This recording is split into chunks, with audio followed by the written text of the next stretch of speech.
like to welcome everybody here to the Cougar Field at LCC High School in Letcher County. We are bringing you the EKMC tournament play. It's the first game of three. The first game will be between the Magoffin County Hornets and the Floyd Central Jaguars. This is a B-team championship matchup. Both teams are getting prepared to go, as you can see out on the field. The refs are just coming out. Uh, should be a good ball game. I mean, they've made it all the way to the finals, so you always have to expect a good game at this point. The second game we'll be broadcasting tonight will be the runners-up for third and fourth place for the EKMC A-team middle school, and then we'll finish up the evening with the championship game following last between Letcher Central and East Ridge. I'm sorry. We want to make sure that we think of some of our sponsors and stuff as we go along as well. But this is a beautiful night for weather. I'm here with Matt Hudson, and we're looking forward to bringing this as the Hornets get ready to run through the paper out on the field. And the captains are out on the field with the officials right now. Look like we have a 5 official team. So they're getting ready to get this underway. They've already run time off the clock. And we're hoping to get this set up and going pretty quick here. Matt's making some final adjustments before he sits down and gets started.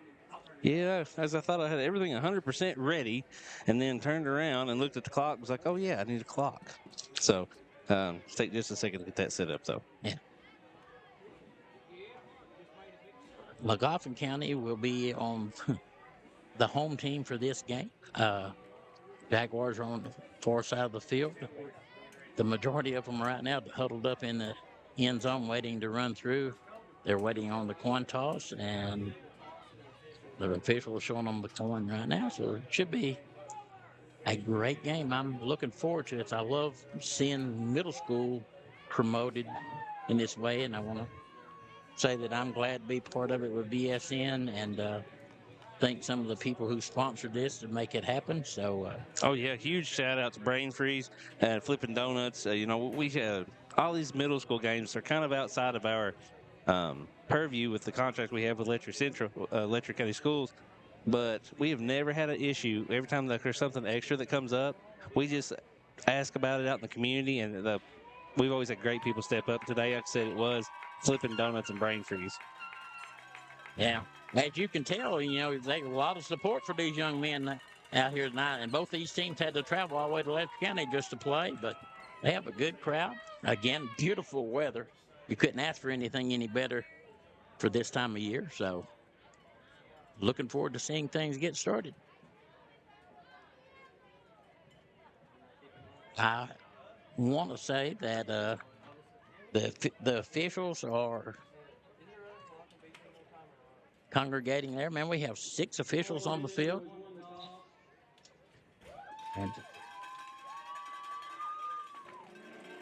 And in B team, unlike the varsity, they don't do kickoffs. They just start to play it down at the 30-yard line. Yeah, that's one thing, you guys, if you're watching tonight, is there are a few different variations. If you've watched the high school games, you keep up with the high school football. Middle school football has a few different things, depending, like I said, where the ball starts at, punts, such things. So, Jaguars are going to start on offense first, and I like that some of these players are in the big linemen are shaking hands, and I mean that's a great display of sportsmanship. So here we go.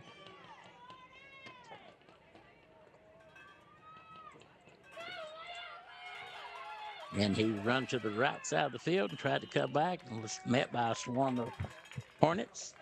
That was about a 6.5, 7-yard gain for the first play for the Jaguars.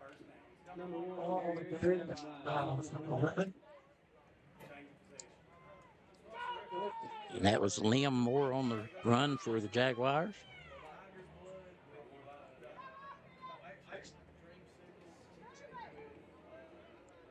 So here we go to second down and 3, it says. So a gain of 7 for the first play. Give it to the first back through. And a good little strong run there. Number 2. And that would be Xander Goodman. So he, they gave him a first down. I knew it was going to be close. So they moved the stick. So Jaguars are driving the ball.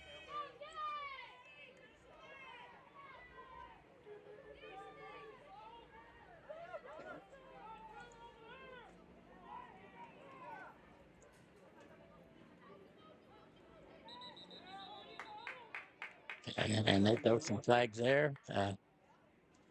False start on the Jaguars. One of the things I want to mention for those who are not familiar with watching B team football, the coaches are literally out on the field behind the players. They stay out of the way, but they are there to instruct them because, after all, this is all about the kids learning the proper way to play sports and having the proper attitude. Yeah, that's what we got to remember about the youth leagues is it's more about building that love, getting that information, getting that knowledge in. Like I said, getting them aware of exactly how the game is played and how they're supposed to play it. And Moore bounces out to the outside and goes all the way down to the 45-yard line of the Hornets. Nice run to the outside around the right.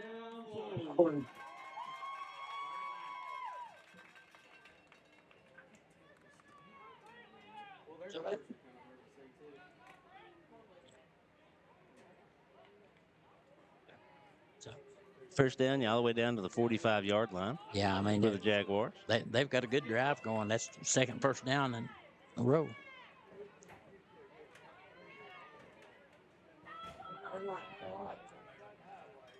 So keep it a tight formation, I formation there. Hand off to the fullback. Look like they have a good push there initially, but the Hornets' good job, rallying to the ball on the gain of 2 yards. Yeah, that's Goodman again. I mean, it went straight up the middle, just a strong running back, big, strong kid. And like you said, the Hornets was kind of waiting on him that time, so good play on both sides of the ball. I love watching this age group. You look out there, all the different size kids, they're all the same age. Yeah, that's the amazing thing. Some of them are 2 foot taller than the others, but they're all just kids. We have to remember that. So I taught middle school for 5 years. I said this was like the funnest age group. Like I said, you come in, you got a kid 4 foot tall, and you got a kid 6'5". So.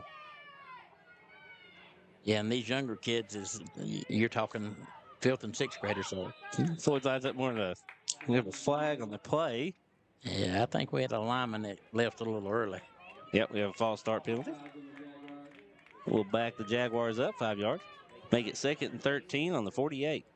He was anxious to go get that linebacker. I mean, he was zeroing in on the linebacker, but he looked back and nobody else hadn't moved yet. That's a good hustle play, just a hair too soon. So he'll get that timing down.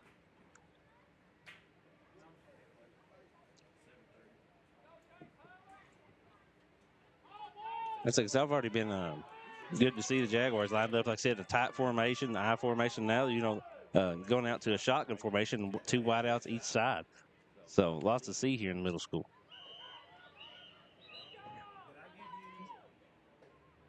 And they threw another flag, but I'm not sure. Yeah, I'm not sure what this one's for.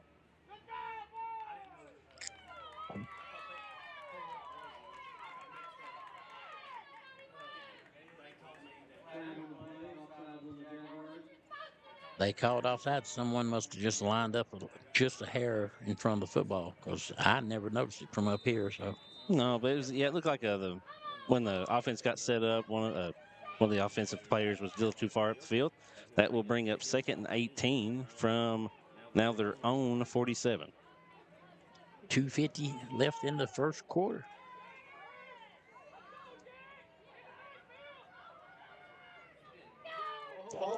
Uh-oh, fumble. Still on the ground. I think. Looks like the Hornets. Yep. Hornets were able to recover the ball there. It looked like the Jaguars looked like they were going for a jet sweep initially, but then the reverse jet sweep. Right. I just wasn't able to hand the ball off there. Unfortunately, it fumbled the ball, but good for the Hornets, able to recover the ball on their 46-yard line. Yeah, and I like the hustle play. Usually, you didn't see any kids standing up. They was all diving after the ball, trying to get their ball back on both sides. So, again, I like the hustle. Yeah, I'm not sure about you, Mark. I was coaching in my head the whole time. Kid tried to pick it up and run off with it, and I was like, just get the ball, fall on the ball. Yeah, I was thinking the same thing. So the Hornets take over on offense. Got two wideouts to the left and take snap. Already looking to throw. Bootleg out to the left. Good job being able to escape the defense. Picks up a good 6-yard gain there, looks like, for the Hornets. Yeah, they had him in the backfield, and he used a good stiff arm there. You don't see that much at this age group, but he used a good stiff arm to get away from the would-be tackler. So, great play. Good heads-up play by the quarterback.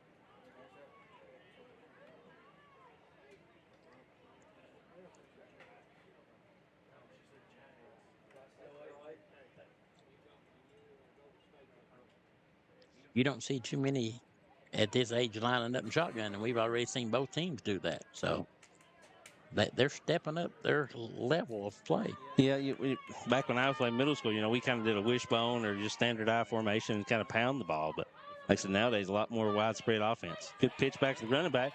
Six has some room down here in the lower side. There's a flag coming in. But as the Hornets are able to get outside and touchdown for number 22. Yeah. That Bentley LeMaster, I mean, he went down the sideline and took it all the way in, but it's going to come back with all for naught.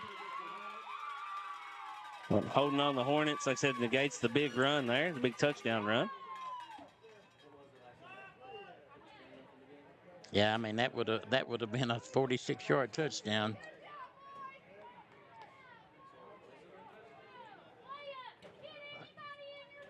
But the penalty brought it back.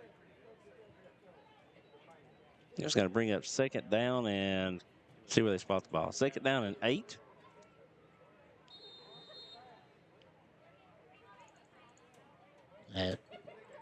On the 44-yard line.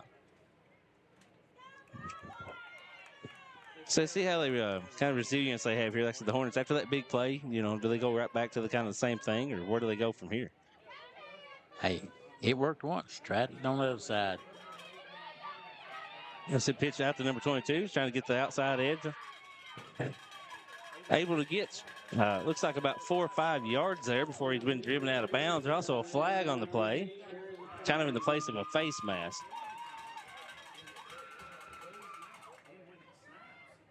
Yeah, I mean, I think they're calling a blow to the head, so that's what he's showing. Somebody smacked him inside the head. So if he's running the ball, I'm sure that was an inadvertent try to. Yeah, it looks like I said the LeMaster got to the outside edge, and then the Jaguars were able to swarm to the ball. It looked like keeping to just a 4-yard gain, but everybody kind of piled up, like you said, probably inadvertent contact there. Yeah. So far, Gamble's took 2 snaps from the ball as a quarterback, and they've run it sweet right to LeMaster and sweet left to LeMaster. And again, that call went against the offense. So, well, evidently he had some extra blockers over there that was trying to help him out and made a miscue. That backs the ball all the way up to the 45-yard line. As a coach, you hate to see these penalties, but at the same time, when these penalties are because they're hustling, you can accept them a lot better. And these guys are hustling right now on the field on both sides. Which brings up 2nd and 19 here.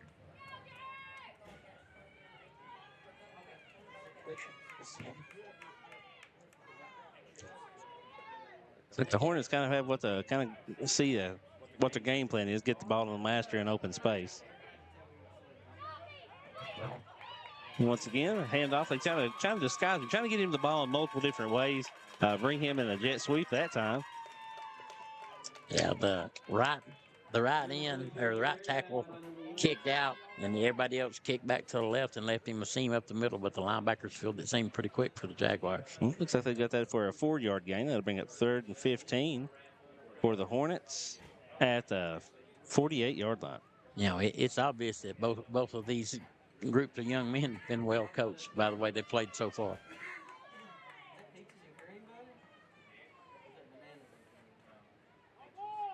got Dubs on the left. Still 2 running backs in the backfield. Got to fake the jet sweep this time. The quarterback keeps it, tries to get the edge on the left side, make a couple quick moves, but great defense by the Jaguars, able to stretch that play out and hold that to a 1-yard gain. Yeah, that was impressive. I mean, they strung that play out, and that was a good job of him scrambling. I mean, they was right in the backfield after him, and he kept it going, and got what he could. Yeah, number 3 there is Luke Isaacs. Like I said, he's showing good speed. Like the Jaguars, they were just, they showed the good defense. Showed that they knew how to kind of stretch that run out. If you can't get there, you make the edge a lot wider and wait for your defenders to come on.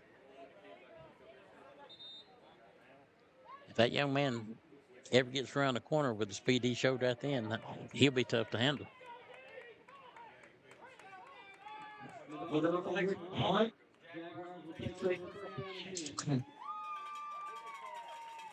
So they'll turn it over on downs.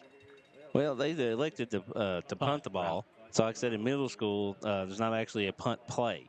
So instead of lining up for the punt, they just move the ball. I think he's at 35 yards downfield and reset it, and the other team takes it over. So now the Hornets will take over on offense at their 21-yard line. Yeah, that's the biggest change for people that's not familiar with the B team. There's no kicking game at all. I mean, you don't kick off, you don't punt either.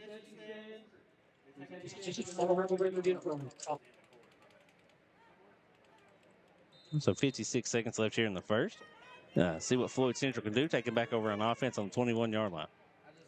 They was moving the ball real well the first time, and then kind of stalled out down here on this end of the field with that fumble. Quick out to number 7. Here's able to get the edge. Looks like we're going to be saying number 22's name a lot today. Yeah, that's Mason Sloan. So Mason Sloan will try to get to the outside, and LeMaster able to track him down. Looks like it's still good for a 10-yard gain, though. So it'll be a first down for the Floyd Central Jaguar.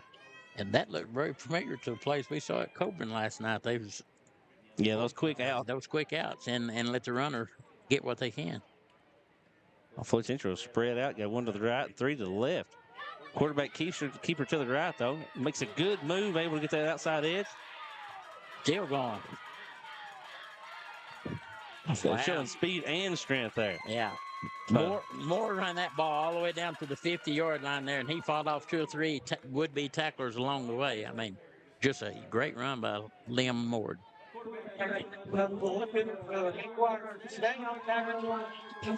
Yeah, at first, I was saying, man, this kid's quick. He made a couple quick moves, made some defenders miss. But then one of the defenders actually got a hold of him, showed his power as well to break loose from the tackle.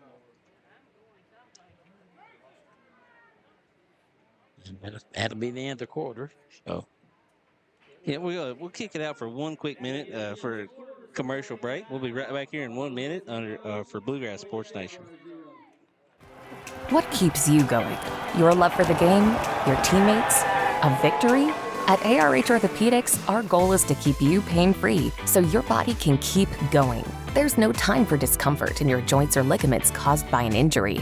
ARH Orthopedic providers specialize in treatment plans, from non-surgical and surgical options, so your care is entirely centered around you. Visit arh.org/ortho to find an orthopedic provider near you. ARH, more for Appalachia. For over 100 years, Buckhorn Children and Family Services has been changing lives across Kentucky, providing compassionate care, healing, and hope to families in need. From addiction treatment to foster care, residential treatment, and more, our programs help families and individuals build strong, healthy futures. Whether it's through evidence-based treatment for children or life-changing support for adults, we're answering God's call to make a lasting impact. Join us in changing lives and restoring hope. Please visit buckhorn.org or send your support to Buckhorn Children and Family Services in Buckhorn, Kentucky. Together, we can build strong, thriving families.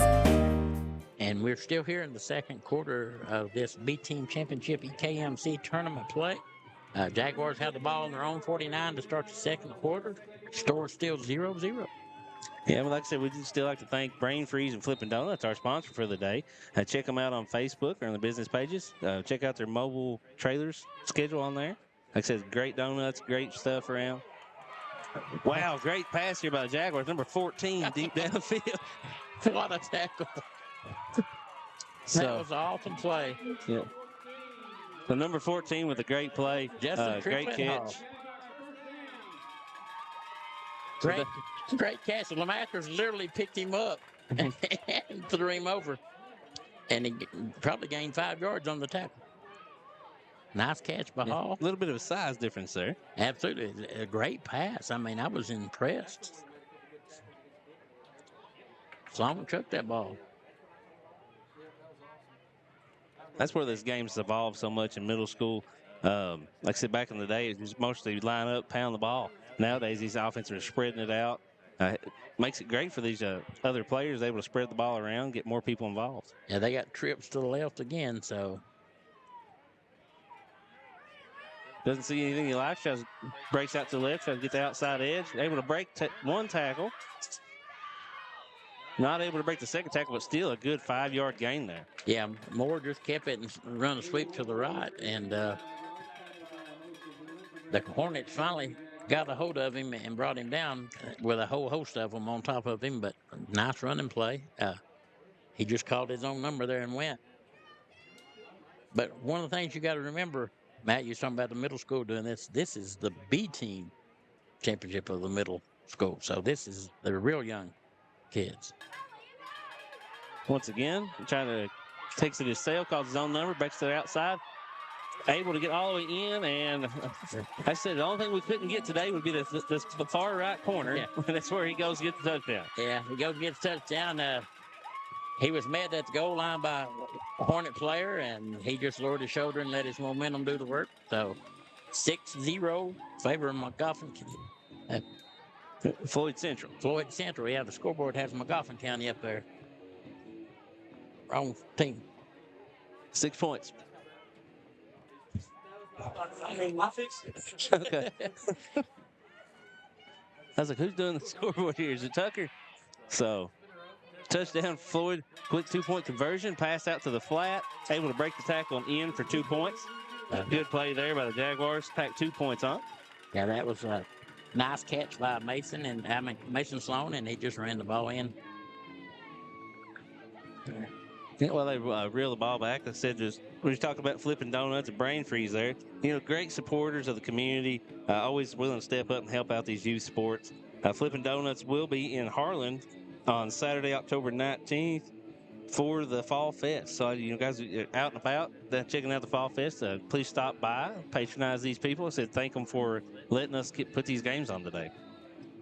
Yeah, and I've spent a fortune at Brain Freeze. Mikey Rose got the place there at the foot of the hill at Fish Pond Lake, and they have some of the great desserts. And now they actually have real food. I mean, they serve about anything you can imagine. But my favorite's still the milkshakes.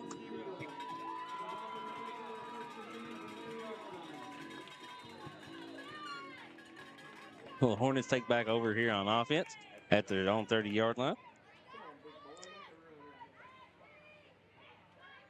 See if they go back to what they were doing last time down the field. Hand off to the master. Quick burst of speed, but like I said, the Jaguars kind of met him in the backfield, able to trip him up, keep him to a 2-yard gain.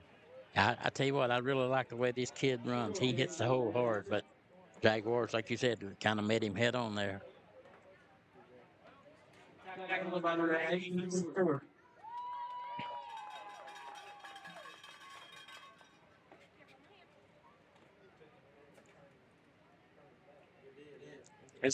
I wish that sun would hurry up and go down. This is blinding me. As we said up here on the mountain, great facilities, beautiful place up here at Letcher County High School. Glad they hosting the tournament. Like I said, but here at this time of the day, this time of the year, it is pretty blinding with that sun. The Hornets line back up, got one wide out each way. Got the master in motion.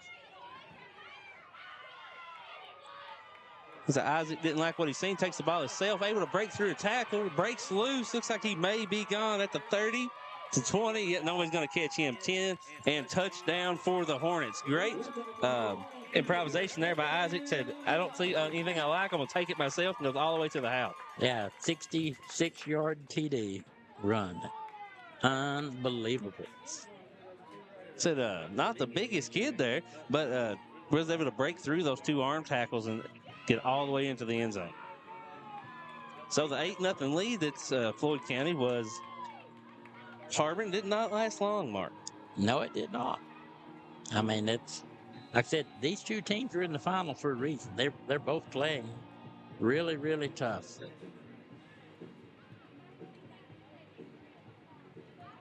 Hornets huddled back up here at the 20-yard line to see what they can kind of draw up to try to draw this back even 8-8.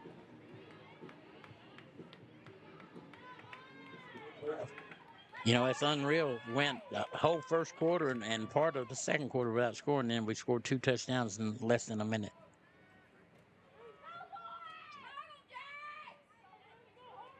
A different formation here. Direct snap to the master. He's going to roll out to the right. He can get the edge. Looked like initially they were going to push him out of bounds. They say he's able to stay in bounds and gets the 2-point conversion for the Hornets. Well, that tied it up 8-8 with 3:04 left in the first half.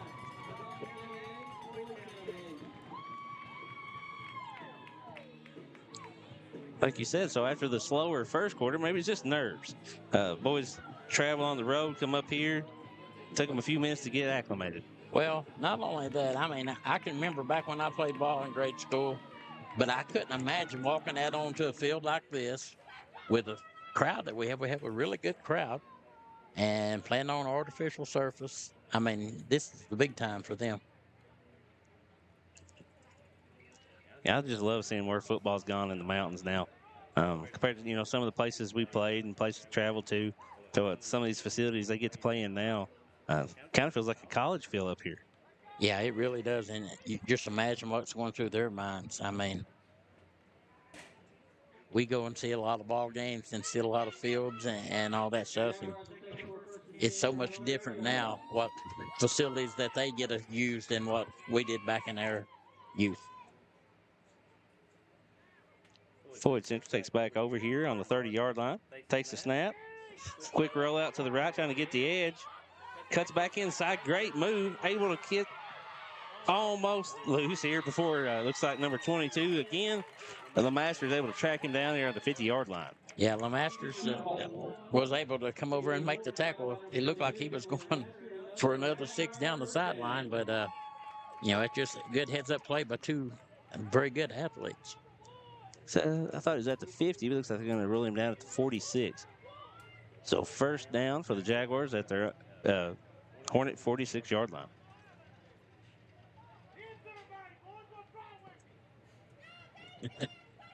I love the enthusiasm of some of these crowds. They're really cheering these young men on.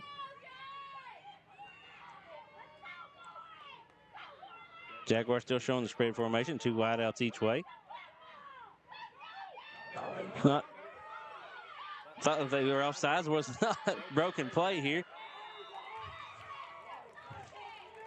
So thought they were offsides or false start. Everybody kind of just stood around and watched. But more kind of Johnny on the spot. They realized what's going on. Able still to pick up 3 yards. Yeah, I saw a video clip on Facebook this week where a high school player, they did that, and he walked like he was giving the ball to the referee and got behind the line of scrimmage, run a touchdown. I thought it was something like that at first, and I just think it was confusion. Yeah, like I said, the center snapped it, and Moore's holding the ball, and everybody else was like, what's going on? Well, the play is live, run. What was comical, both teams was doing that. Yeah, so 2nd and 7 here. Back to the wideout, bringing the receiver in motion. Moore, again, looks like a little miscommunication. Takes it himself, cuts back up the middle, all the way back across field. What a block. Yeah, looks like it might be a blindside block. Yeah. Moore able to, like I said, make something out of nothing. Depending on what the penalty is, maybe a first down. Was not. They did call the block there, the blindside block on the Jaguars, so it will be. Yeah, they're definitely going to back him up because he had a first down if they didn't. It's so it should be a 15-yard penalty and replay it down. That'll bring up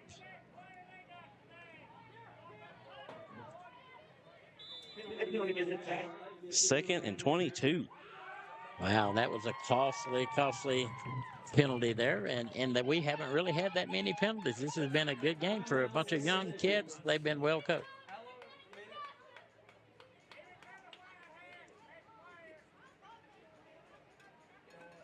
Yeah, that was the right call.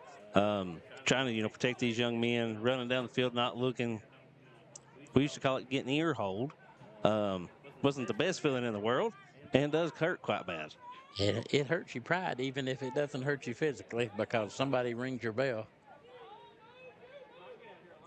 But I like they called a timeout here and gave the players some water. It is pretty hot out there, and they've been playing hard, so they're looking out for these young men, and I appreciate that. Like I said this morning, I was down on at the baseball fields in Breathitt County. My boy plays the intramural leagues down there, so we were on the field all morning. Like I said, this is kind of where it's at. This youth sports is where it's the most fun for me. Well, anytime you see young men that's being taught to play sports the correct way and with good attitude, I love it and support it.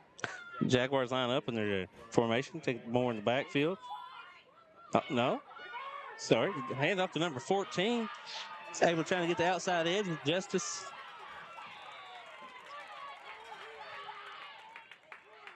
Justice Triplet Hall there with the run. Yeah, LeMaster's with the stop downfield, but, that was a nice gain. You're looking at a 3rd and 6 now. 3rd and 5, maybe? Yeah, from a 2nd and 22 all the way down to a 3rd and 6. So it's, a huge pickup there.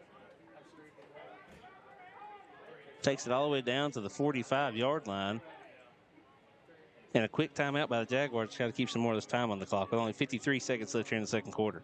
Yeah, and Justice is such a tiny little fella. I love to see the way he runs. He lowers that shoulder and goes.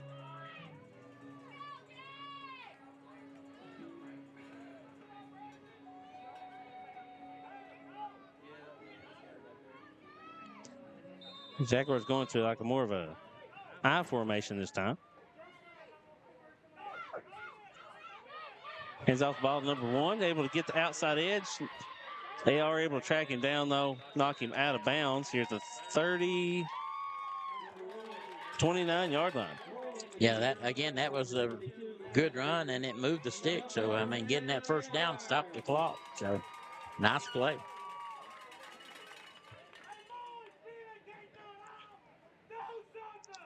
Able to get out of bounds, stop clock. Said 47 seconds left here in the second quarter.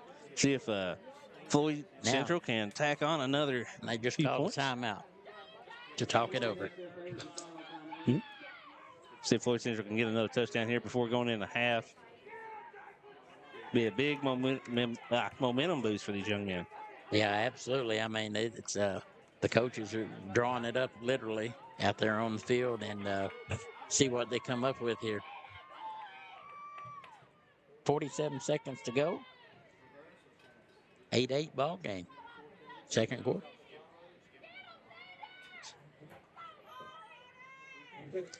So back to the formation we're more used to seeing from the Jaguars, but this is kind of actually got quads. Yeah, quad receivers to the left side of Moore. Takes the snap.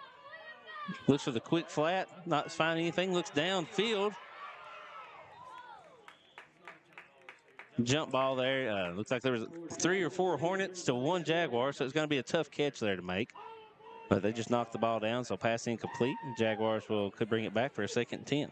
Yeah, I think he got lucky with that. It wasn't intercepted there. But no matter what, it's great coverage. And, he threw that ball, 30 yards downfield, 25, 30 yards in there. It's 20 yards in there. Like I said, the ball's spotted right now at the 29-yard line. Looks like they went up for the catch at the 10. So great arm strength by Moore.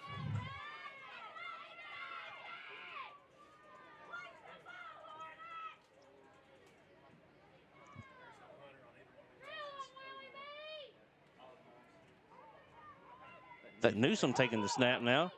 Fumbles the ball, able to keep his composure. Guys, thought he was going to be able to break loose out to the right side. Great composure by that young man. So took the snap, able to get it back and try to get a few yards. Yeah, that was really a good play. Came up on the other side there. Luke Isaac made a quick tackle. quick play by Jaguars trying to line up, but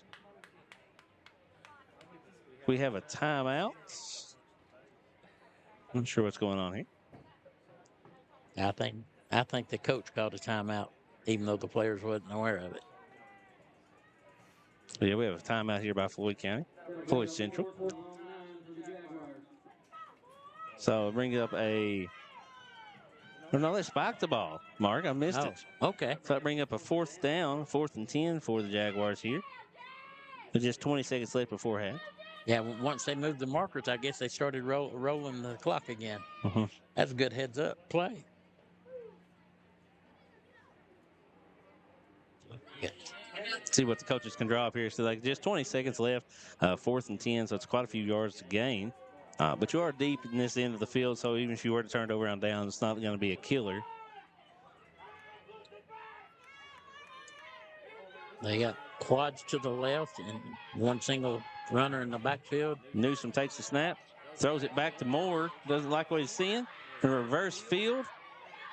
Looking for some space, just not able to get outside. Looks like number 25 there for Magoffin County. That is Connor Gamble with a great play, able to keep him from inbounds and get the tackle. Yeah, it was a nice open field tackle. I mean, he just wrapped him up and brought him down. So that will bring a turnover on downs. The Hornets will take over. Yeah, 5 seconds left to go in the half. Got one play. I know my money's going on. Yeah, maybe look for some kind of eye candy to try to disguise it. But if it wasn't in,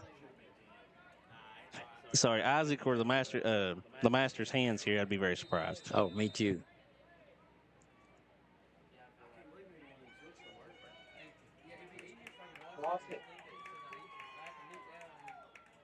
The Hornets not showing as much of a throwing game, but showing a lot of good, like I said, football action movements before the play, trying to get the defensive out of position, get the Master and Isaac some room to run. Yeah, like I said, you got 5 seconds left to go in the first half as we see the Pike County team pulling up out there for their next game. So we have Isaac in the backfield, 2 wideouts to the right and 1 to his left. Well, high snap over his head. Smart move there, just able to gather it back in, make sure there's no more damage done. Yeah, that was a smart play there on Isaac's part to just get on the ball and down it. That'll end the first half. Yeah, so the first quarter there wasn't as eventful. Kind of back and forth defensive battle. No one able to get in the end zone. But the second quarter there was a different story with 2 quick, huge plays there on both sides. And then good 2-point conversions. Able to knock this up at 8-8. Yeah, the Jaguars struck first at 4-13. Liam Moore actually run a 21-yard touchdown, and Mason Sloan got the 2-point conversion.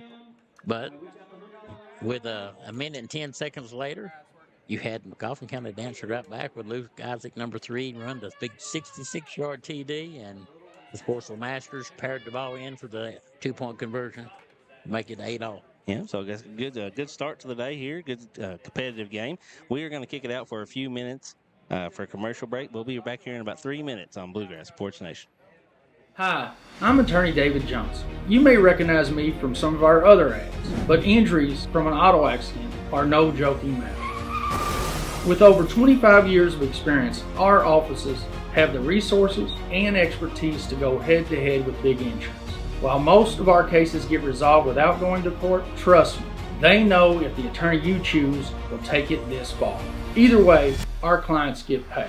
So for all your legal needs, get the pros on your side. Made in America.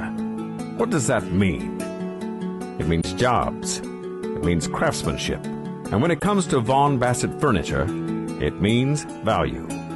And Kemper recognizes that. That's why they've dedicated an entire gallery to Vaughn Bassett. Made in America. See the quality. And now, see the price. Come see your favorite Kemper store in Hazard, London, or Somerset. I believe in Kentucky. I believe in Kentucky. I believe the good guys win. I believe in cops and firefighters. I believe in lending a helping hand. I believe tough times make strong people. I believe in insurance that's there in good weather and bad. I believe in sticking together. I am Kentucky. I am Kentucky. I am Kentucky. Hey, Brian Milam here for Appalachian Wireless. When we tell Eastern Kentucky we are you, it's true.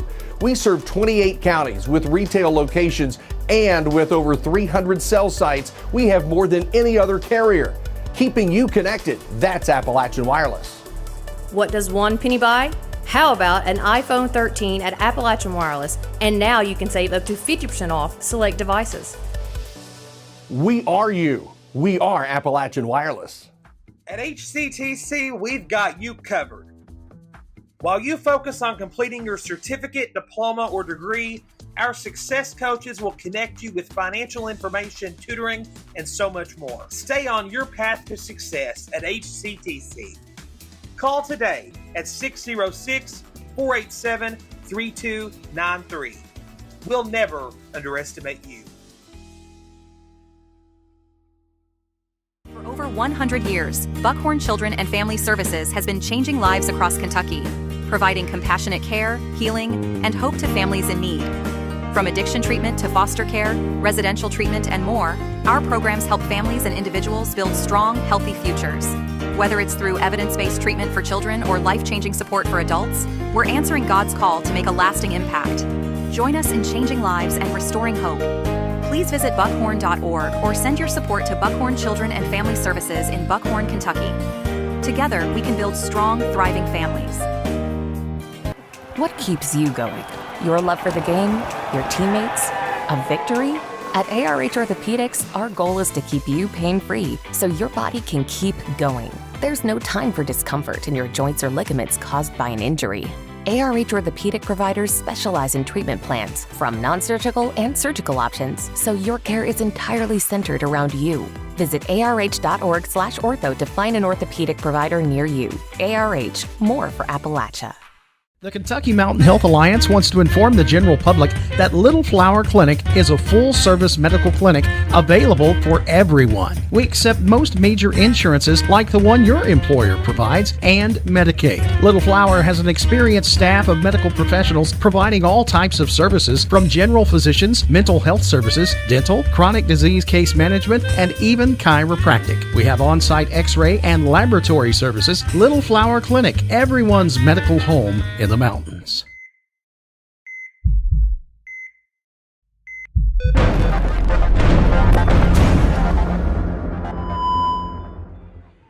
Just a little over 5 minutes left here at halftime, and we've seen a good ball game so far. The score is 8-8. Magoffin County, Floyd Central, and the B Team EKMC tournament play. Great game. Both teams have proven that they can run the ball. They've both moved it up down the field quite a bit. We've had one major turnover. Other than that, it's been a pretty clean, well-coached ball game up to this point. Yeah, a couple procedural things there on the first drive, but after that, it's nice to see everybody calm down. Like I said, it's been a very clean game, especially for this age group. Great to see these kids playing this level of ball. Like I said, two different styles. You know, we've seen Floyd kind of line up, and they've got a spread off. So, I mean, they've got two wideouts each way. A lot of times they're bringing one of those wide receivers in motion, kind of the threat for that jet sweep action. But complicated offenses, really, for this age group. Yeah, I mean, they're attempted to run reverses and quick slant passes, and they've aired it out pretty good. I mean, you're really impressed for this to be a B team football team on the field. Both these teams are really representing well. Yeah, I said the Hornets lineup, they're more traditional. They got one wide out each way. They're kind of a lot of eye candy, though. You know, one thing they're trying to do is you can kind of tell that a lot of the offense does run through Bentley the Master. But if you just line him up, you just put him in the backfield and hand him the ball. You know, that's not going to work real well. You know, you've already seen the Jaguars kind of keying in on him, trying to find where he's at. So the Hornets kind of trying to mask that somewhat. Got him out up wide receiver, and bringing him in motion, direct snaps, different things. Yeah, they're really trying to disguise it, as you're saying. They've started him in about 4 different positions, and him still end up with the ball. So naturally, you know, the coaches are going to try to key on him because he's a great athlete, but now Isaac's going to take advantage of that. If they key in on the master too much, Isaac don't care to tuck that ball and run, and he's done well with that as well. Yeah, like you took the words out of my mouth, Mark. That was my next point. Was that like I said, like they kind of went the master to start the game, and then kind of pulled it. Isaac kept it himself and able to find the big gap out here. Thought he was actually going to be tackled here about midfield. Had a couple of arm tackles, but showing his strength. You know, he's not the biggest kid out there, but he showed us some good strength, able to break through those tackles. And like I said, went all the way 66 yards for that touchdown. Yeah, I mean, he showed a lot of speed, a lot of stamina. There's no way I could run 66 yards straight, especially. I pulled a hamstring about the 30. But, so, I mean, I'm really impressed. Like I said, these kids are well coached. I mean, it's obvious. Anybody that's been around football like we have, you can tell when kids are well coached. And at this age, some of the offensive plays that they've run and even some of the defensive stunts and stuff they've done, they're well coached. I mean, yeah, exactly. Two defensive plays just off the top of my head there. One point when Isaac looked like he was trying to get outside, and the Jaguars able to stretch that play all the way to the sideline. So great defensive pursuit, able to cut that play off. Didn't even actually get the tackle, but used the sideline, be able to stop the play. And then right here before the half, number 25 for the Hornets there, which was Connor Gamble, looked like they were going to be able to get outside the Jaguars. He squared up, moved his feet, kept the offensive player in front of him, made the great tackle, and turnover on downs right here. Yeah, I mean, that was an impressive tackle that he made. Like I said, he fought off his blocker because they even had blockers pulling out for him and was able to make the good open field tackle, which, again, I can't emphasize, we're talking about young men here that's 10, 11, 12-year-old. Mm-hmm. And once again, guys, we would like to thank our main sponsor for the day. Like I said, they didn't have a commercial or anything, but so we try to talk about as much as possible, and it's really easy when the food's that good.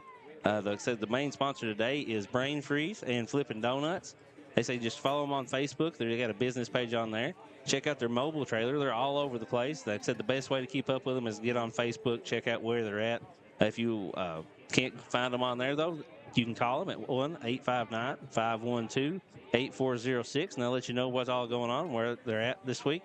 The main thing they do have coming up is they will be at the Fall Fest in Harlan, Kentucky on the 19th. So if you guys are up there checking out the Fall Fest, stop by and visit these guys. And I have to be honest with you, Mark, I'm thinking here between two games, this Flippin' Donuts may be my dinner.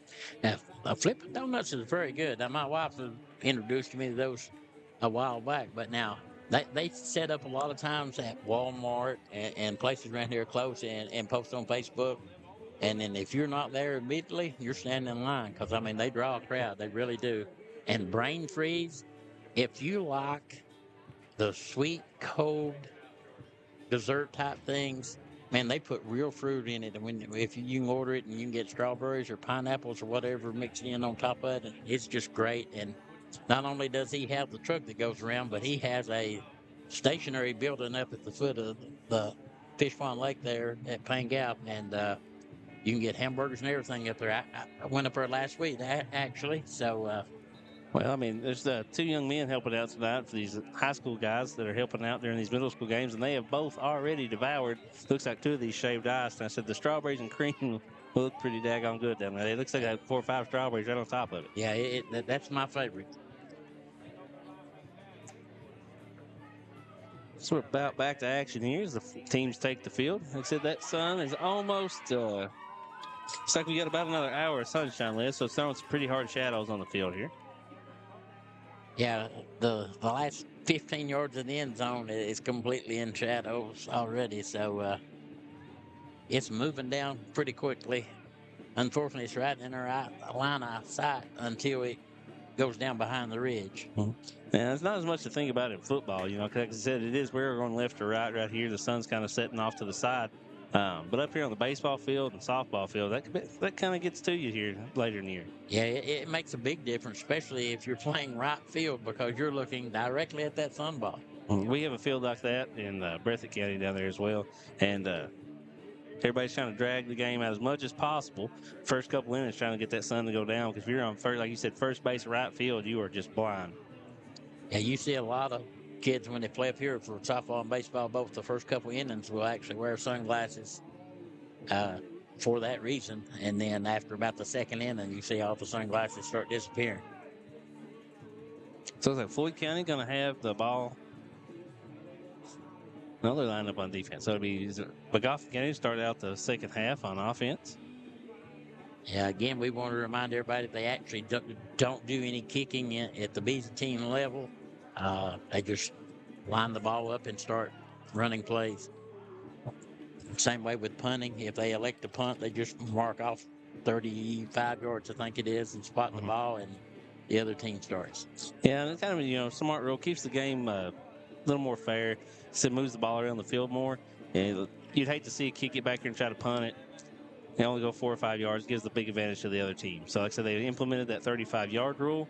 Like I said, pushes them back, makes the teams play more offense. Hey, and it keeps that part of the game consistent. Now, what the kids do between that is what the team is able to accomplish. But as far as the kicking go, the special games, they take that out at this level and just try to teach your correct way to block, correct way to tackle, way to hit your hose when you're running back. Yeah, and, and even earlier we talked about one of the kids had a blindside block. The coaches, I'm not sure if you paid attention, but it's one thing I tried to do is see how the coaches react. He wasn't screaming, wasn't mad, walked over, grabbed the kid and was like, listen, great effort. Here's what the rule is. Here you're learning experience. Here's what we're supposed to do, what we're not supposed to do. So I said, now that kid next time knows what is allowed on that type of play.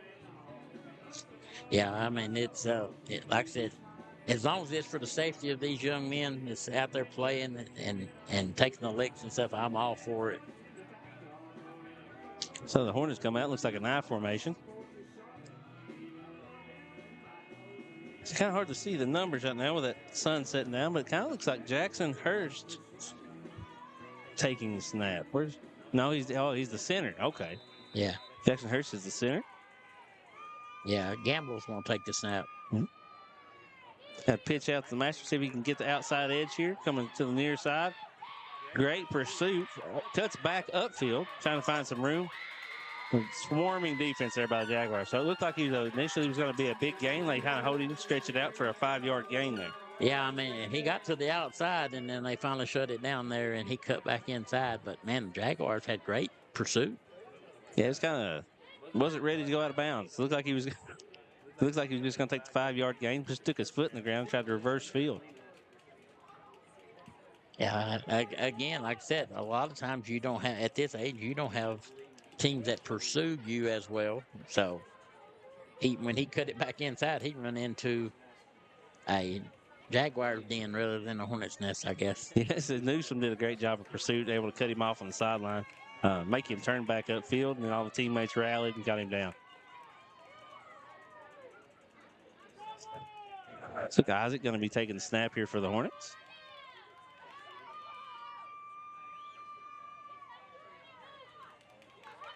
Bootlegger out, trying to find something. Calls his own number. Able to get to the outside, and he's gone. He is gone. Looks like Newsom may have a play. Oh, good tackle. Well, we were wrong, Mr. Young. Good tackle. What number was that with the pursuit? That number 19? I can't see. I think so. I think it's number 19, Andrew Brown, able to track him down. What looked like after Newsom missed the tackle that Isaac was going to be gone, but like I said, didn't give up on the play and able to take him down all the way to the 19-yard line. Yeah, I mean, man, he came from a long way to make that tackle. It was a great saving tackle because he was gone.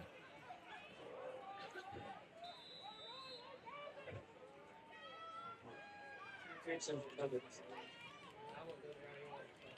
they're going to take over on the 19-yard line there. Big play coming up. Right in the edge of that shade, so players will have a lot better look at it than we do from up here at this point.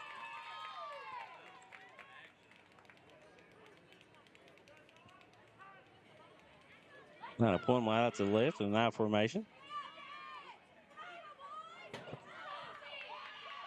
Takes the snap, they just try to go straight up the middle. No room there. Too many Jaguars to clog the holes up. Yeah, Gamble did a great job. That was a high snap, and for him to control that was remarkable. It was way over his head, and he jumped up and one-handed it. So good job on his part to get what he could. And like you said, the Jaguars wasn't giving up no real estate. I mean, I don't know if he even gained an inch. So those yard markers are almost the same spot. Well, it looks like Floyd Central does have some great size there at nose guard, so good run defense, able to clog that middle up. Come back out in the I formation. So Cottle going to take the snap. Looks like Isaac and the Master in the backfield. Pitch out to the Master. Trying to get this near sideline. Once again, this defense from the Jaguars is just swarming everywhere. That time we had number 2 and number 11. Yeah.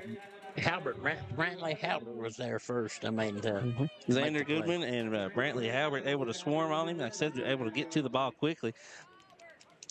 Keep them just to a 2-yard gain, so it'll be 3rd and 8. I mean, with the pursuit that they have, they strung that out really well also.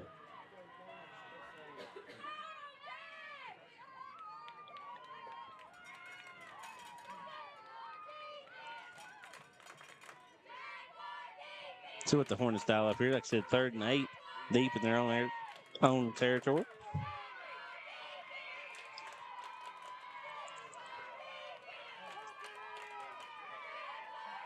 Back to the formation. Call taking the snap. One wide out to the left. Quick pitch out to Isaac. Met by Jaguar in the backfield. Able to stretch it out. Going to reverse field. See if he can get to the near sideline. So, great play there, but reverse field, get all the way back. But once again, looks like we may have a blindside block or a block in the back on the Hornets. Going to negate that touchdown play. Yeah, and the thing I hate about that, it was behind the ball. And as a coach, you don't want to see that. I mean, he was done past that person, so let him go.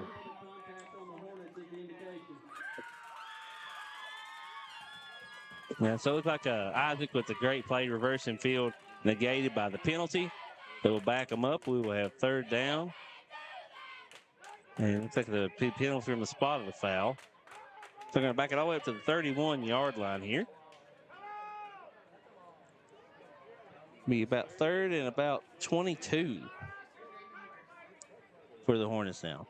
A little bit taller task to tackle now. I mean, him being able to reverse the field, I mean, he come from one sideline to the other.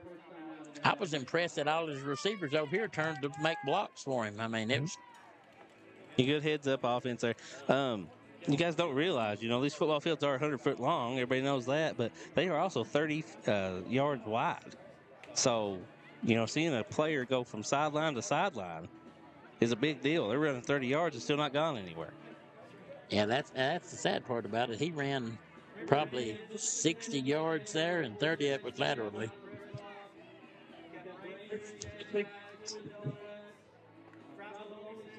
I'm going to quit talking about these donuts and shaved ice now. I can't get out there yet. Well, the fried bologna sounds good to me. I'm a country boy.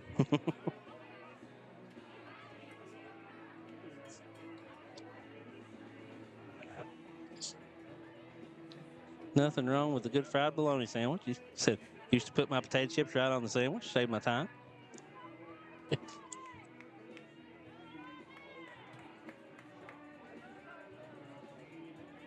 So I said, the big 3rd down play here. It said what was a touchdown turns into a 3rd and 22 for the Hornets. It said still deep in Panther territory though, so he's probably 2 downs to try to get this. So see what they kind of draw up, take the edge off this 3rd down.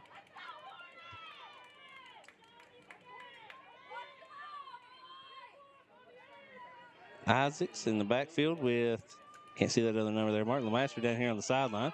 Isaac rolls out to the right and see if he can find him some room. 10th pass, just out of reach. So it's going to bring up a 4th and 22 for the Hornets.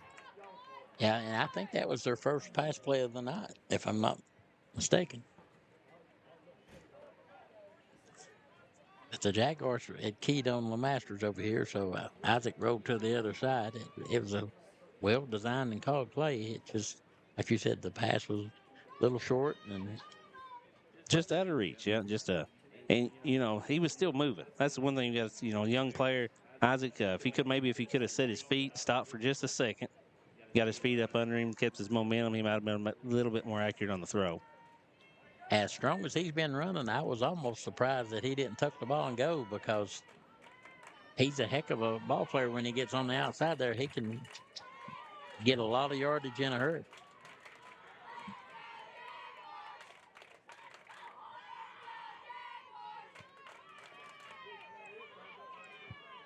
Hornets line up. It looks like Isaac on the outside out there, the lone wide receiver. Snapping to LeMasters this time. Rolls out to the right, kind of same play, but he's going to throw towards Isaac. Good defense there. Had 2 Jaguars in the area. I'm just not able to come up with it, and that'll be a turnover on downs. So they will take back. They'll take over. The Floyd Central Jaguars take over on the 32-yard line. Here with 2:21 left in the third. Yeah, the third quarter has been a repeat of the first quarter. I mean, both teams have been able to move the ball, but neither one got in the end zone. Second quarter, both teams scored 1 each. So, and now, think back just a few plays. How big was that defensive effort when Isaac looked like he was gone? He had the touchdown, looked like potential touchdown on the right sideline over there. And the Jaguars, last defender, last one left, able to run him down at the 19-yard line. Yeah, and that made it, like you said, that ended up being a huge, huge play. Love the daddies right now. So Floyd Central lines up, looks at I formation.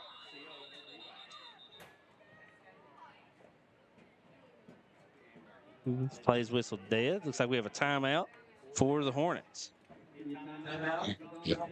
Coach should just call timeout. He didn't like the way his kids is lined up there. He's giving them some water, making sure that they're hydrated. And Floyd Central lined up most of the night in a spread formation, 2 wideouts each way, and come out this time on offense and go to a more compact formation, I formation. And looks like the Hornets hadn't made that adjustment yet. So the coach called timeout to make sure his guys understood what was going on. A smart move there. Yeah, in this type of ball game with what's at stake, I mean, very smart decision to call timeout and show these young men where they were and explain to them why they're there.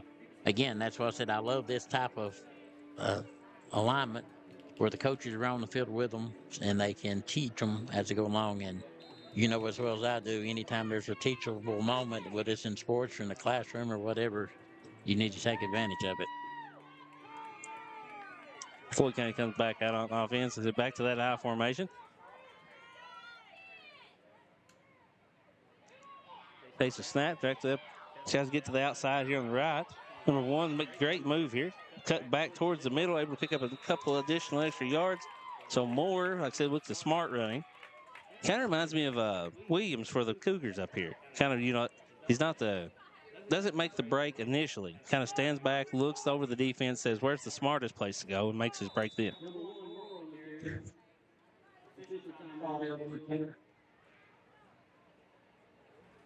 So we do have a defender down, injured right now. The coaches are going to check him out here on the sideline. We're going to take a quick commercial break. We'll be back here in 30 seconds on Bluegrass Sports Nation.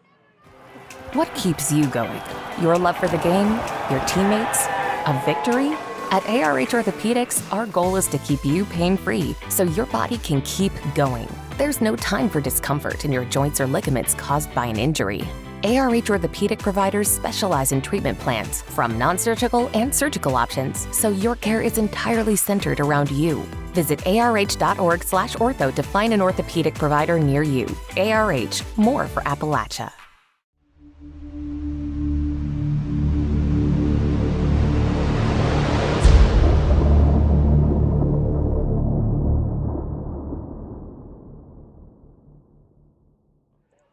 .157 to go here in the third quarter. It's an 8-8 ball game, and Jaguars got the ball on their own 38 and on the move after the timeout by the Hornets. Yeah, big run by Moore, picked up 6-7 yards there, so take it down to 3.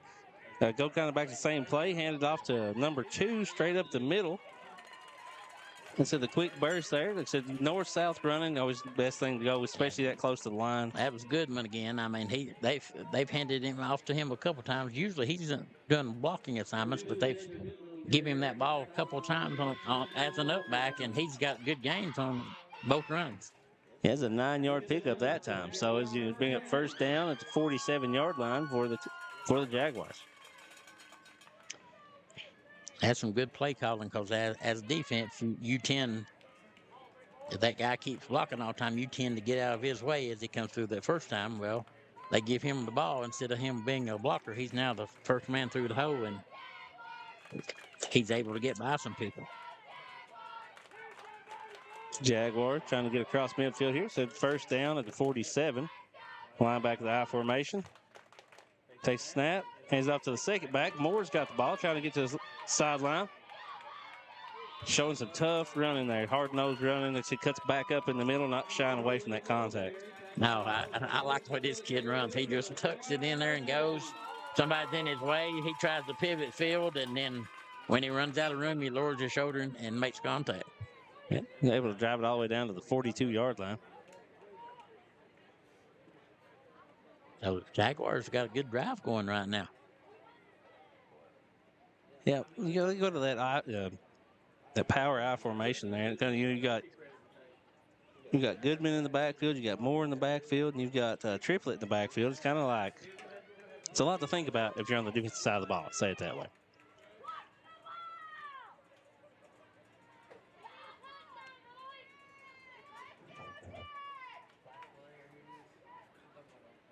Just takes a snap, hands it off back up the middle.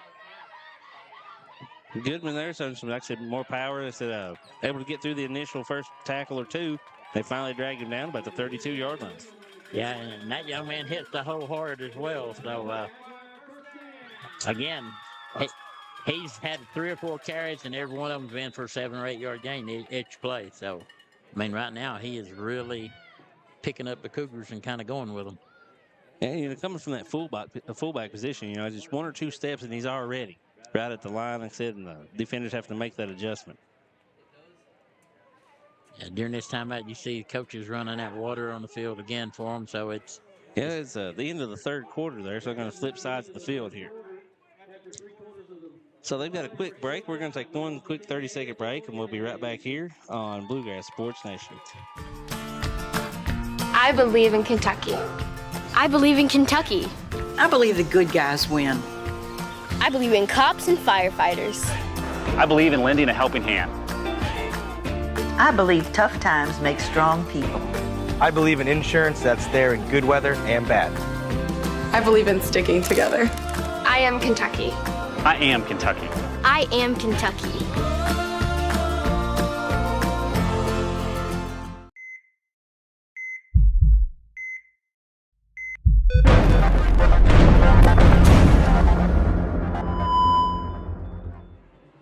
With a score 8-8, we are ready for our 4th and final quarter of this EKMC B-Team Tournament Championship game. And so far, we've had a really good game, Matt. Yeah, it says it's been back and forth. I said Floyd struck first, got 8 points aboard. The Hornets answered almost instantly. Minute 20 seconds later, able to tie it up 8-8. And now the second half, we had the Hornets driving all the way down into the red zone. The Jaguars bowing up, didn't let them score. Now the Jaguars are returning the favor. They're already down to the 32-yard line, looking to break this game open. Yeah, they have really, really stayed on offense 2/3 of the game so far, literally. When the Hornets had their scoring drive there, they did it really quick with that 66-yard run. So Jaguars are eating up a lot of clock. If that I formation handed off to Moore, makes a quick cut to the outside, but about 3 or 4 Hornets there weren't fooled. They're on the spot, able to keep him to a no gain. I was trying to see that young man's number. He did great over on that corner. I believe that was Brantley Sloan that made that tackle. But I mean, he held his ground there as at the end and just tackled him from behind. But great play.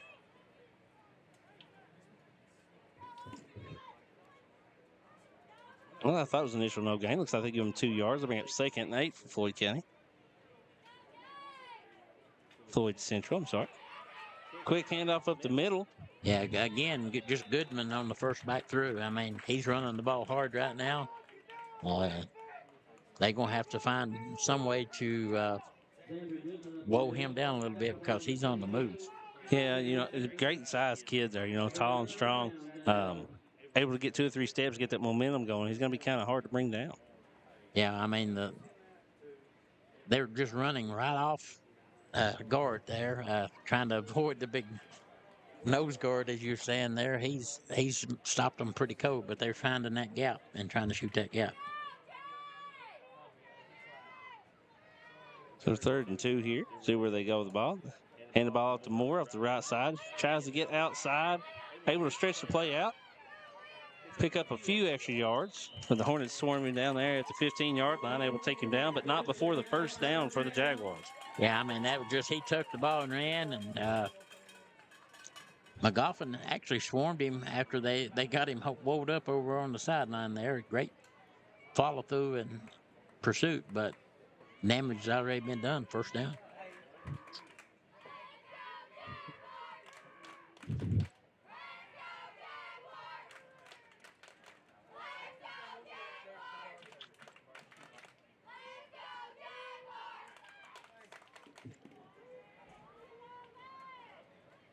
Another handoff up the. Is that the Moore or Goodman this time? That's Goodman, the first back through again, and I mean, he's just running the ball right on down through there. So a quick burst, able to pick up, looks like 6 yards, bring up 2nd and 4 at the 9-yard line.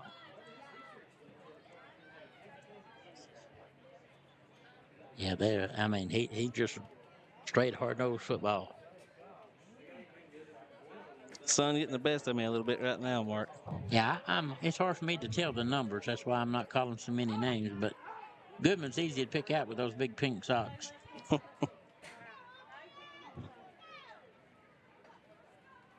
Jaguars take the snap. Hand the ball off to Moore this time on the right side. Able to squirt free and get into the end zone for the touchdown for the Jaguars.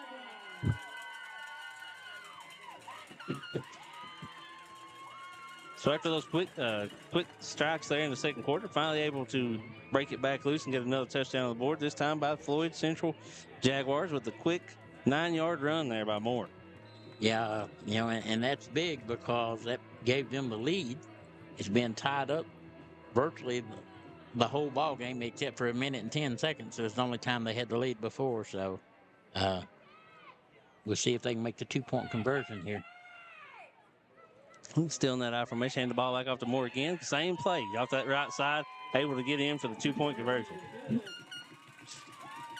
So here with 3:10 left in the 4th quarter, Floyd Central able to take the 16-8 lead over Magoffin County. We're going to take a quick 30-second break, and we'll be right back here on Bluegrass Sports Nation. Made in America. What does that mean? It means jobs. It means craftsmanship. And when it comes to Vaughn Bassett Furniture, it means value. And Kemper recognizes that. That's why they've dedicated an entire gallery to Vaughn Bassett. Made in America. See the quality. And now, see the price. Come see your favorite Kemper store in Hazard, London, or Somerset.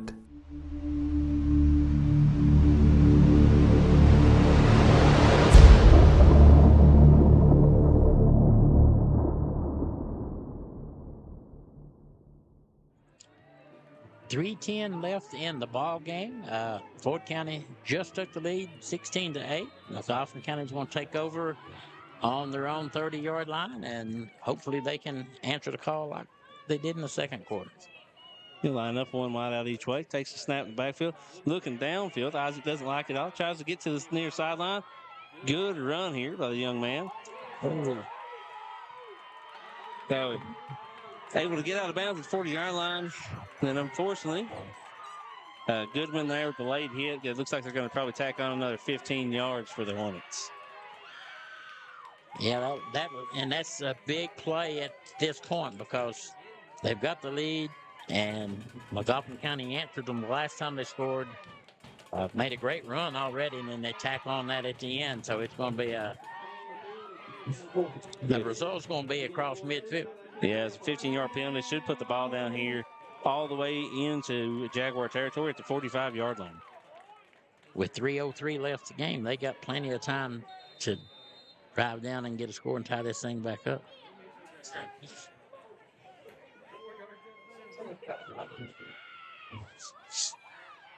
Hornets quick back to the line.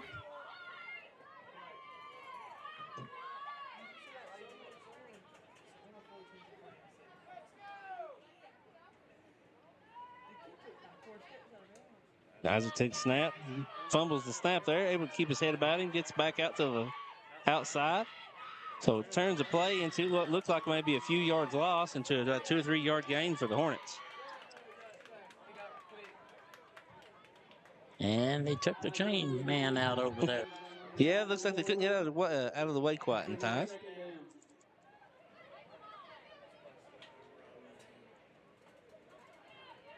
Spot the ball to be 2nd and 9 on the 44-yard line for the Hornets. Like I said, still plenty of time. Still got 2:54 here on the clock. Plenty of time to answer back. And he was able to get out of bounds and stop the clock, so that good time management as well.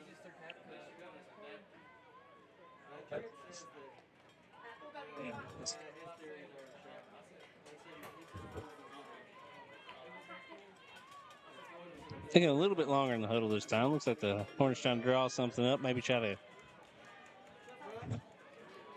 do something a little different than what they've done so far. Yeah, if you got a trick play in your bag, right now's the time to pull it out. Gamble, Isaac, and the Master in the backfield. Looks like a handoff to the Master. Quick pass completed out here to the outside edge to number 18. That's Keenan Holbrook. So good catch by that young man all the way out to the 40-yard line for a 4-yard gain. Bring up 3rd and 5 for the Hornets. So we've got a 3rd and 5 coming up. Big play right here.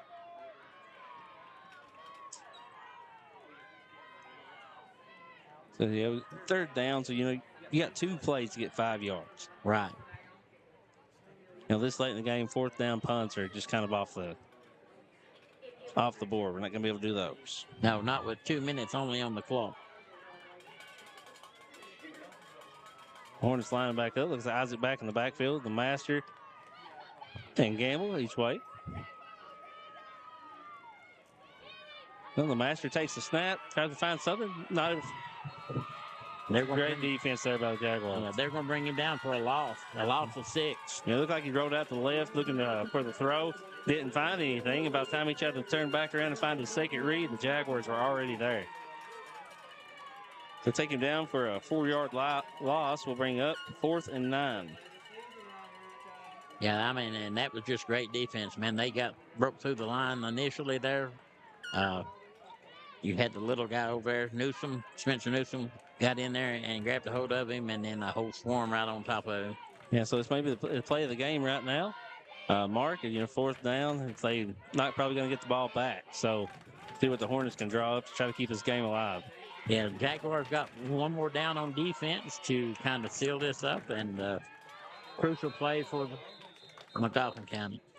So we have a whistle. And they called timeout. Yep, timeout here by the Hornets. Just got to talk it back over. Maybe just some gamemanship there by the coach. Maybe just want to see how the defense was going to line up. Were they going to stay in their traditional defense they've been doing, or they got something special here for the end of the game? Right. I'm not really sure. I saw the assistant coach there asking the Whitehead how many more timeouts they had. So they just had the one timeout left. So it leaves Magoffin now with none left. Yeah, that's what he was making sure. He's making sure that he didn't have another one. So they're wanting to hopefully get a 1st down and get out of bounds to stop the clock, because you only have 58 seconds left in this ball game. Yeah, that's something you got to think about at this level. Is takes a little bit longer to get everybody up to the line, lined up, ready to go. So it's going to be kind of a harder task to get this hurry-up offense going. 44 yards in 58 seconds.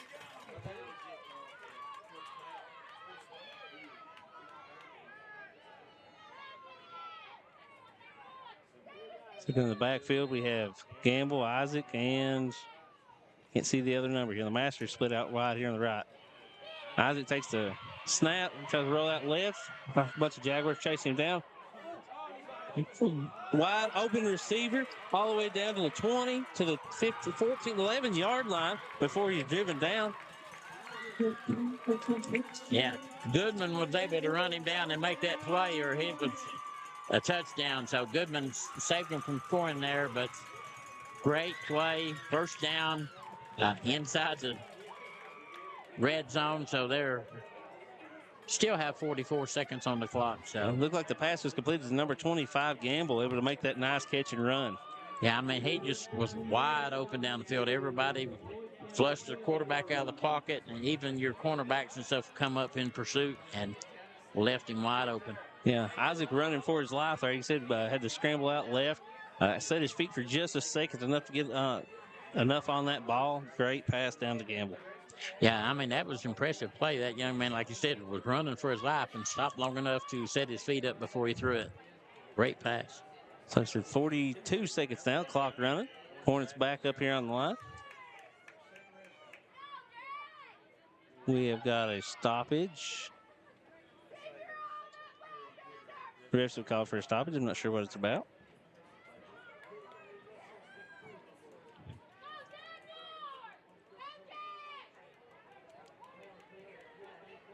Look, they've got it all sorted out.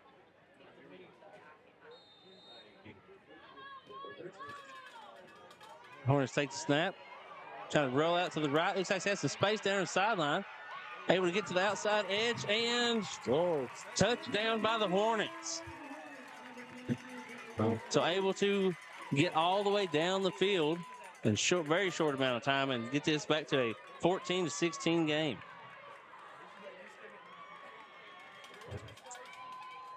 Well, again, that was a great run. I mean, was that LeMasters? Built like LeMasters. I couldn't catch the number, but he's a tall, strong-looking young man able to get to that outside edge. So here we go, 2-point conversion, tie this game up. LeMaster in the backfield with Gamble. High snap, LeMaster able to rail it down with the throw to the corner.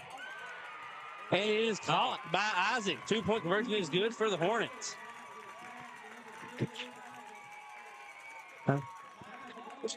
Mark, I may accidentally throw this camera out the window. They said another play like that in the corner. I'll tell you what. Both, the one thing you said was hard for you to get an angle on, and they've scored twice there. I know it. Great play, though. Like I said, LeMaster able to wrangle that high snap down. And then with a good pass, a good dime there to Isaac in the bottom corner for the 2 points. So here we are, fourth quarter, 33 seconds left, and all knotted up again at 16. I mean, this has been a well of a game. And this is just the first of three. I know. Let's go have a talk with these next few teams, these next couple young men, and say, you got a lot to live up to now. Did you see that first game? Well, they've got 33 seconds. The Jaguars got the ball on their own 30, so they're going to have to cover 70 yards in 33 seconds. They've got a big challenge, but we have to remember that we already saw a 66-yard touchdown ran earlier tonight, so anything is possible. Yes, there's some great athletes over here on the Jaguar side. It's not going to take much room. Bust a big play, but like I said, see what can be done here in 33 seconds as the Jaguars take back over on their 30-yard line.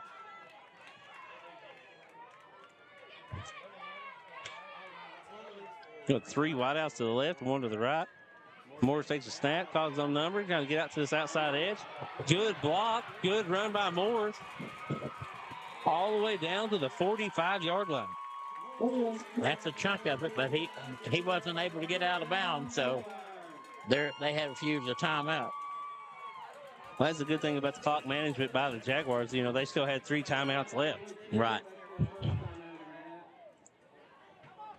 So 25 seconds, so 8 seconds off the board, and already 35 yards gone. So if you're a Jaguar fan, you couldn't ask for much more. Besides if Moore maybe would have got loose. And been able to score on that one.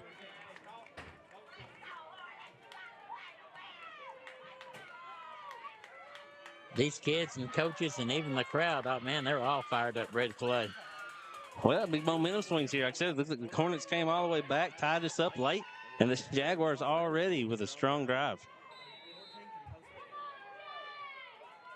Moore takes snap, same kind of play, trying to find this edge out here, able to get out of bounds. Smart move there by the young man.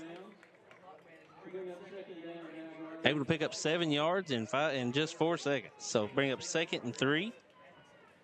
Again, that goes back to clock management. He was able to run out of bounds and save timeouts. They still have 2 and 21 seconds on the clock. They've got 38 yards to pay dirt.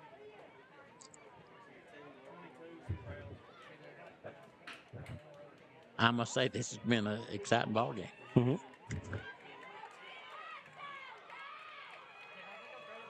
And still with that same formation, three wideouts to the left of Moore. Takes a snap.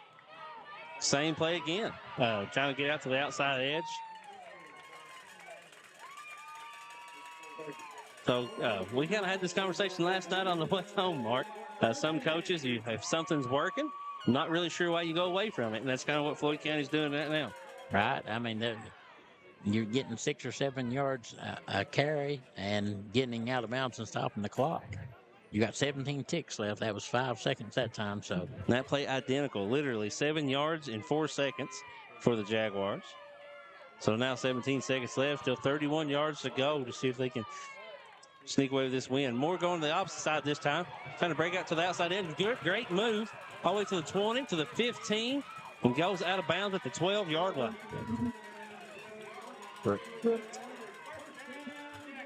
So another first down there for the Jaguars. Take them all the way down to the 12-yard line, and still 10 seconds left on the clock. Yeah, when we started out, we said they had 70 yards to go in 33 seconds. In 23 seconds, they've got the majority of that back already. So impressive drive.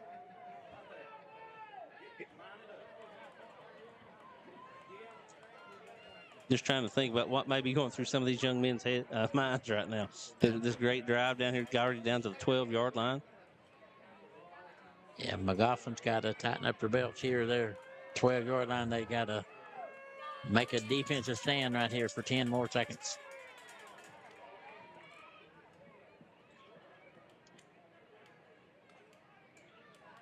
Takes the snap. Moore looking for some more space on the right side. Cuts back. Inside, still on his feet, still moving, still driving. All the way down. Looks like they're going to mark him down at the 6-inch line with no time on the clock. I'm trying to see what's going on here. So right now, they've marked him down at the 6-inch line, and there is no time on the clock.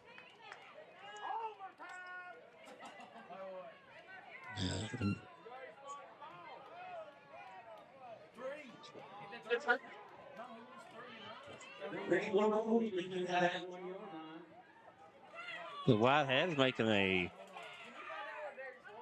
ruling here. See what they say. 3 seconds on the clock, looks like. Mm-hmm. White Hat asked for 3 seconds to be put back on the clock and the clock to be rolling. But Floyd County does still have 2 timeouts. But they're already moving down the line, so. No. I'm sorry, miscommunication. They have said that was the end of regulation. They wanted 3 minutes on the clock before they start the overtime play. So 3-minute intermission here. The Hornets 6 inches away from losing that game, able to bow up and stop the Jaguars right there on the goal line. Yeah, they always say football is a game of inches. That's a perfect example. Yeah, and man, Moore was such a strong run. You know, he was actually trying to be tackled at the 8-yard line. And it's kept fighting and all the way down, like I said, inside the 1-yard line before they were able to take him down. But we do still have 2 minutes and 20 seconds left before we get this overtime action started in the B-Team Championship game. So we will take a 1-minute commercial break, and we'll be right back here on Bluegrass Sports Nation. There are buttons to button, snacks to prepare, math problems to help with, and boo-boos to kiss. If you have people who need you, you need life insurance. Talk to a Kentucky Farm Bureau agent about a policy that protects the ones you love. Kentucky Farm Bureau Insurance. Big on commitment. At HCTC, we've got you covered. While you focus on completing your certificate, diploma, or degree, our success coaches will connect you with financial information, tutoring, and so much more. Stay on your path to success at HCTC. Call today at 606-487-3293. We'll never underestimate you.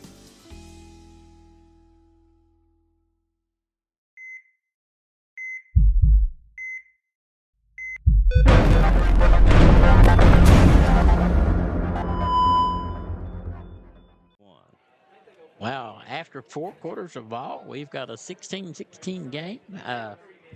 Magoffin County made a great defensive stand there and was able to stop the Jaguars from scoring on about the 6-inch line. So the old adage, football's a game of inches, really rang true there. So we're getting ready to start overtime play here in just a few moments. They're already at the center of the field. 30 seconds left. Intermission in between there to give the kids a chance to get something to drink, get the coaches a chance to regroup them and calm them down, and see if we can get an end to this thing. Mm-hmm. And, both fan bases kind of, what do you be thinking right now? The Hornets kind of just a big, oh my gosh, it was so close. They were right there, almost lost. Kind of exact same opposite emotion on the other sideline. Floyd Central, that close. 6 inches away from this game being over in regulation. The team for the second games are standing down in the end zone watching this one, and, man, they've got a hard act to follow. Mm-hmm. Well, like I said, I hate to be selfish, but in this overtime period, maybe eating into my snow cone time. So, like I said, some great middle school football action here. Like I said, one thing we talked about before the game, kind of just reiterate, is, we have 7 officials here tonight. That's great for a middle school game, have everybody kind of on task. I said that big play down here at the end zone may have been thought about a little bit different, but you had literally every one of the refs looking at it from different angles, and they all kind of got together and did conclude that he was down before he got in the end zone. Yeah, when I look out there and see the referees, I know most of them, and, man, there's a lot of experience on that field, so these guys are getting good refs that are calling this game. It's been a well-played game and a well-called game up to this point. So far it's been a push, 16-16. Evidently, these two teams don't like odd numbers because they refuse to score in the first and third quarters, and they've done all the scoring in second and fourth. Each team was able to put 1 touchdown on the board in the second and again in the fourth, and Jaguars like 6 inches. By that logic, Mark, this should be a boring overtime period, and we may have a second. Yeah, this is overtime number 1. Let's see what it pans out.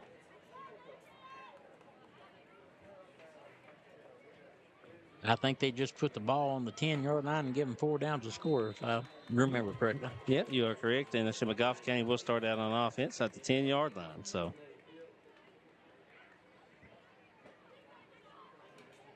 going first is crucial that you put points on the board and put pressure on the other team. Yeah, it's a little bit different aspect. You think about the pros and stuff. Obviously, the field goals come into play a lot more. Here, you got to get it in the end zone. So yeah, there's no kicking game at all at this level.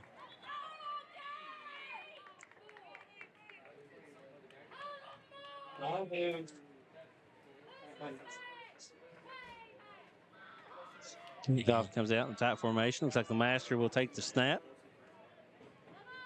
It's Gamble to his right. Master trying to get out to that right outside edge. Great pursuit by the Jaguars, able to turn him back inside. The master stays on his feet and gets in for a touchdown on the first play for the Hornets. Yeah, that was a great pursuit. He was just able to break a couple of tackles and make it into the end zone. Great running on his part. Yeah, the defender made a great break of the ball. Looked like he may be stopped for no gain, maybe even a loss. The master sticks his foot in the ground, turns back upfield. Great move, gets in for the 10-yard touchdown.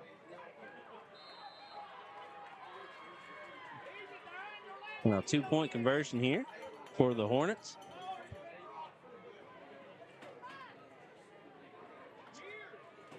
So in sudden death play, we've got 22-16 to score right now. Magoffin trying to add to their lead.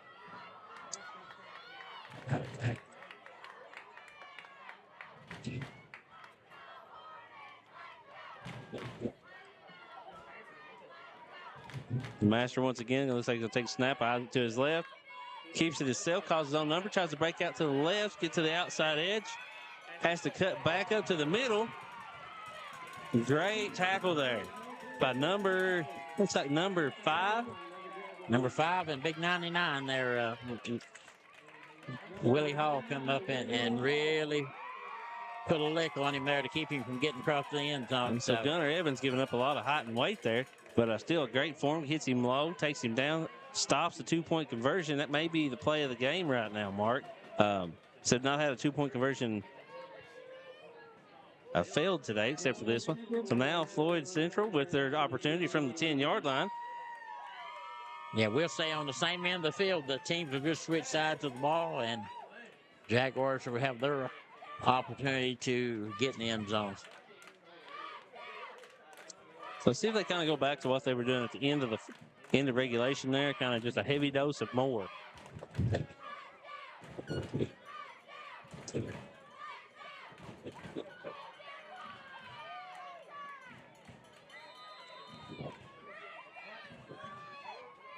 Come out with Newsom under center.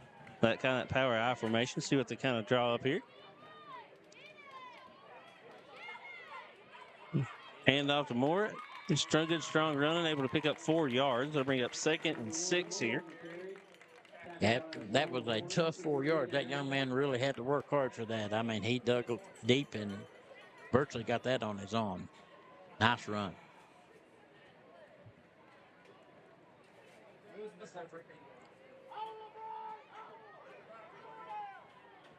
The Jaguars come back up to the line. Kind of stay in that same formation. They still got a snap, fumble on the snap. See who's able to recover. Number 2. Okay, so Jaguars, close call there. Yeah, Goodman recovered the ball, thankfully for the Jaguars. Yeah, I said so you get to retain the ball, no gain, no loss, but you do lose the down. So now you only have 2 downs left to get these last 6 yards.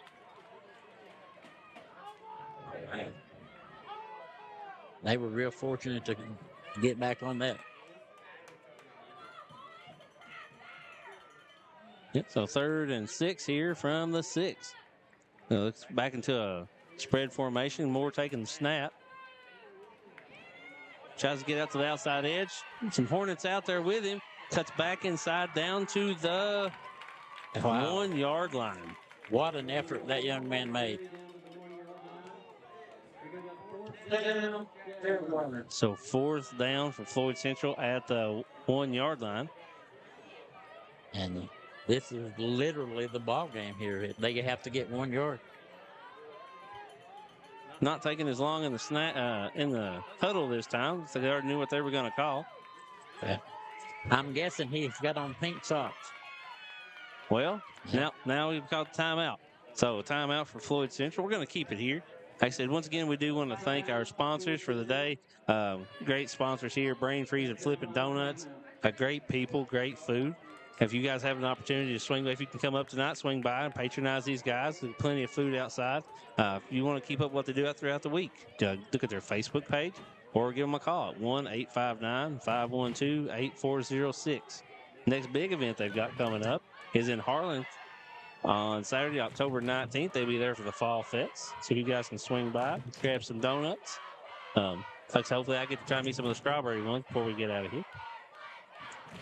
I mean, they're good people too, and that's I always like to support local people, especially when they're good. So Floyd Central back under center, hands the ball off to Moore, fighting, touchdown for the Jaguars. Yeah, we got a flag. I don't know if it's before or after. I'm not sure the ruling was a touchdown on the field.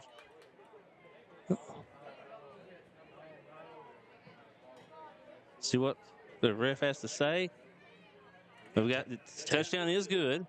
personal foul face mask on Magoffin County after the touchdown has been scored. So that is a touchdown for Floyd Central. Tie it all up here at 22.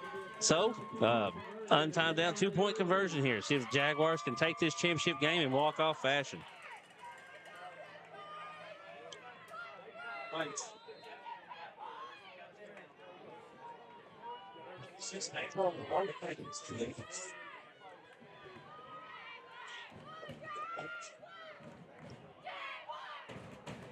So back to the same formation. Gonna hand it off to Goodman up the middle, still pushing. No signal. Signal is good. 2-point conversion for Jaguars.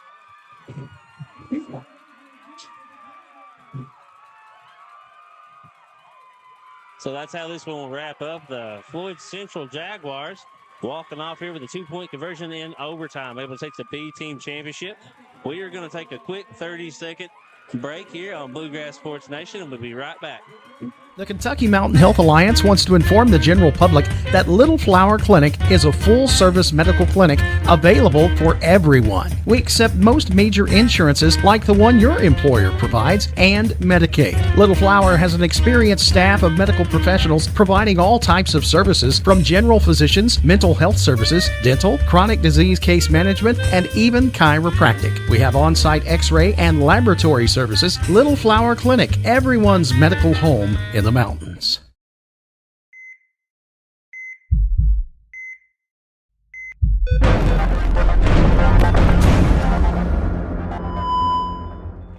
And we're back here at the end of the ball game where Floyd County has defeated Magoffin County 24-22 in overtime.